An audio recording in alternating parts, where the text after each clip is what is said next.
director, don Pedro. Un placer nuevamente tenerlo acá conversando. Muchas gracias, gracias a ustedes también por la colaboración RH Management. Bueno, director, un tema que quizás que se desprende un poquito de esto, ¿qué tan relevantes son los liderazgos en el mundo del sector público? A propósito de la conversación que teníamos con los colegas acá, que no los tocamos en profundidad, pero que Emilio de la Junji lo manifiesta. ¿Cómo se enfrenta el tema del liderazgo? Porque te lo digo, bueno, tú conoces mucho el sector privado también, es un tema que se invierte mucho, hay mucho taller, mucha metodología, hay harto. ¿Cómo se avanza en liderazgos que estén a la altura también de los tiempos en un sector público en donde los cambios llegan, y ustedes hablaban ahí, de manera sostenible, de manera más pausada? ¿Cómo se enfrenta el tema del liderazgo? Sí, mira, el tema del liderazgo en verdad es un tema primordial en la gestión pública, en los servicios públicos y en el Estado, como también en todas las organizaciones. Con un par de particularidades, diría yo, y yo distinguiría las particularidades que tiene el perfil de un alta directiva pública, convoca y por tanto compromete determinadas perfiles e inquietudes valóricas para trabajar en el Estado, y eso hace un poco la distinción. Y también un liderazgo público en la alta dirección pública requiere también algunas competencias que no siempre uno las encuentra en otros perfiles directivos.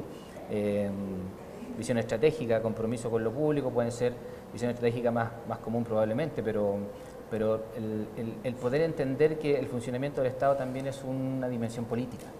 Y eso también es fundamental que lo puedan entender y que requieran las condiciones los altos y altas directivas públicas. Y por otro lado tenemos los liderazgos intermedios que a mi juicio son fundamental, no voy a decir más importante porque me metería en problemas, pero creo que hacen una función central que probablemente en el mundo privado a lo mejor no sea de tal trascendencia.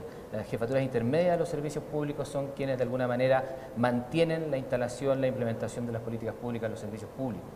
Al momento del cambio de ciclo político, al momento de los cambios de gobierno, son ellos quienes finalmente lideran los equipos y quienes traducen exitosamente o no la implementación de estas políticas públicas.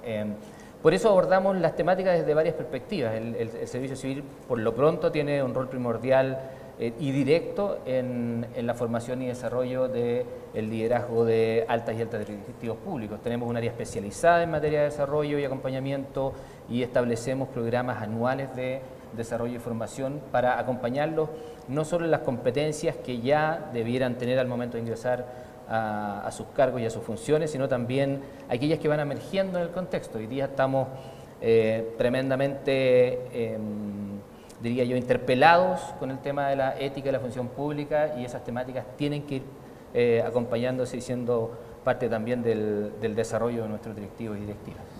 Y Pedro, ¿cómo se ecualiza una parte que es bien estratégica, que lo conversaba con Pablo Julián, el director de personas del PCI, una empresa que tiene muy buenas prácticas, en donde me contaba en la entrevista que claro, ellos tuvieron un ciclo de liderazgos tóxicos dentro de la empresa y eran directivos muy eficientes, o sea, que en el fondo a la empresa le hacían ganar lucas.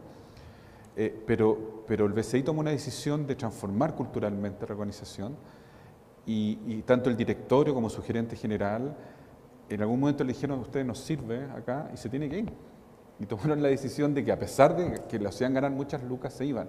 ¿Cómo se ecualiza eso en el sector público, en donde obviamente no existen los liderazgos perfectos, pero cómo se va mirando que ciertos directivos, ciertos jefes entiendan los procesos culturales y entiendan, mira, para allá va la micro y para allá queremos llevarla, entonces a lo mejor no tengo competencia y habilidades para acompañar eso? ¿Cómo se ecualiza eso en definitiva? Sí, mira, me parece que este es un desafío que es transversal en las organizaciones, no me parece privativo tampoco del sector público. Y yo te diría que es muy importante quizás valorar algunas cosas que el Estado está haciendo, incluso diría yo de manera pionera a lo que ha ocurrido después. Siempre nos llega más bien la crítica de que el Estado va en rezago, que va moviéndose lento. Hay prácticas temáticas políticas en el Estado que son muy anteriores a lo que ocurre en otras organizaciones. Y esta es una de ellas, los liderazgos tóxicos y de alguna manera los liderazgos que queremos que cuiden a los equipos de trabajo, que los desarrollen, que los desafíen, por cierto, pero que también se mantengan en un código de buenas relaciones, de buen respeto, de dignidad. Es algo que yo diría más de 10 años se trabaja bastante sistemáticamente en el Estado. Una de las cosas malas que tenemos a veces en el Estado es el exceso de normas, el exceso de protocolos, de procedimientos, pero en estos casos nos ayuda mucho.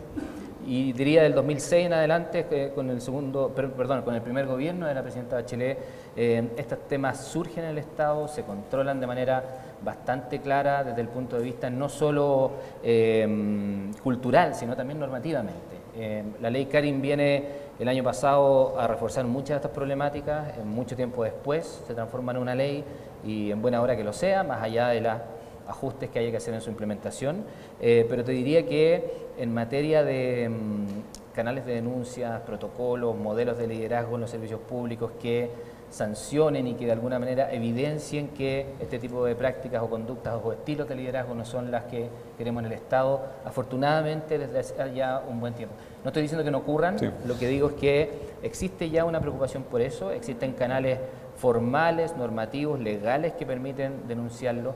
Y créeme que también existe una preocupación de parte del Consejo de la Alta Dirección Pública, no podemos hacerlo legalmente, pero sí estamos mirando también los antecedentes siempre de postulantes en materia de cómo ellos, en trayectorias anteriores o en liderazgos anteriores, han ejercido también sus funciones. Sí, ahí justamente te iba a preguntar sobre cómo no fue la prueba ácida, fue la ley Karin, en definitiva. Exacto. ¿Cómo le ha ido ahí en eso? Porque lo conversábamos con colegas de recursos humanos, a un nivel, decir, oye, qué lata que tengamos que tener ley Karin para preocuparnos del acoso laboral. Estoy completamente y yo creo que ahí ustedes también fueron bastante innovadores, porque en el fondo las prácticas, qué decir de la inclusión de las mujeres y todo eso, son bastante vanguardistas en eso. Pero la prueba ácida hoy de la ley Karin, ¿cómo le ha ido ahí con esos liderazgos? ¿Se han podido detectar? ¿Se han mejorado? ¿Lo han reconvertido? Porque sí, esta es la prueba ácida en definitiva, sí, ahí está el dato en el fondo. Por supuesto, mira,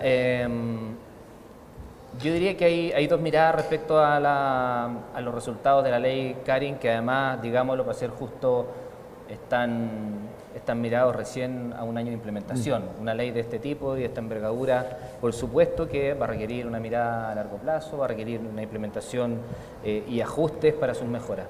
Yo diría que hay dos formas de mirarlo. Una es, si uno mira las cifras y los indicadores, efectivamente ha habido un aumento, un alza de casos denunciados en materia tanto de acoso laboral o acoso sexual. Tenemos algunas cifras en que podríamos compararnos anteriormente previo a la ley en el Estado, afortunadamente, por supuesto que es un alza. Y ahí hay dos interpretaciones, o efectivamente estamos en un escenario donde se dispararon este tipo de acciones y este tipo de ocurrencias que no nos gustaría nunca que pasaran en el Estado, o también la mirada más optimista, que es la que yo tengo, es que afortunadamente también tenemos, o existe hoy día, una forma en que esto se transparente, se visibilice, se sepa y tú puedas denunciar y hacer de esto además una obligación legal de parte de las instituciones públicas. Esto ya venía hace muchos años en el Estado, como te decía, con esta temática afortunadamente, y yo diría que esa es la otra mirada. Afortunadamente estamos bien preparados desde el punto de vista de la estructura inicial, protocolos, procedimientos de denuncia, la temática y la intención de desarrollar liderazgos que no fueran en esta línea. Esa también es una mirada que podría hablar de cómo hemos ido mejorando. Hay un alto porcentaje, yo diría casi un 98% de servicios públicos. Bueno, la ley lo obliga de tener todos sus protocolos al momento de hacerlo. Y yo sí creo que hay algunos pendientes que son importantes, no solo en la ley, sino en el sector público. Nos falta mucho todavía el poder, a diferencia de en el sector privado, ya lo vimos con las licencias médicas, hay procedimientos administrativos que establece la ley, particularmente el tema de los sumarios, que claramente tenemos que hacer algo con eso. La duración de los sumarios promedio en estas instancias, por más que la ley establece un plazo determinado, siempre son más complejos de lo que uno quisiera, como pasa con las licencias médicas, y eso termina siendo una forma de procedimentar esto que termina siendo una temática mucho más sensible en las personas cuando ocurren, y es una de las cosas que yo creo que hay que mejorar. Y lo otro, tenemos que involucrar también la mirada de nuestros actores adentro de las instituciones, que son quienes se encargan de esto, que son los jurídicos. La persona que hace el sumario o que coordina o tiene esta mirada no es necesariamente la de la gestión de personas, no es siempre el que está más sensibilizado con estos temas, sino nuestros abogados, fiscales o jefes jurídicos, donde también hay que involucrarlos en la sensibilidad de lo que significa el poder respetar la dignidad de las personas y las relaciones al interior de nuestros espacios de trabajo. Director, se nos acabó el tiempo. Muchas gracias.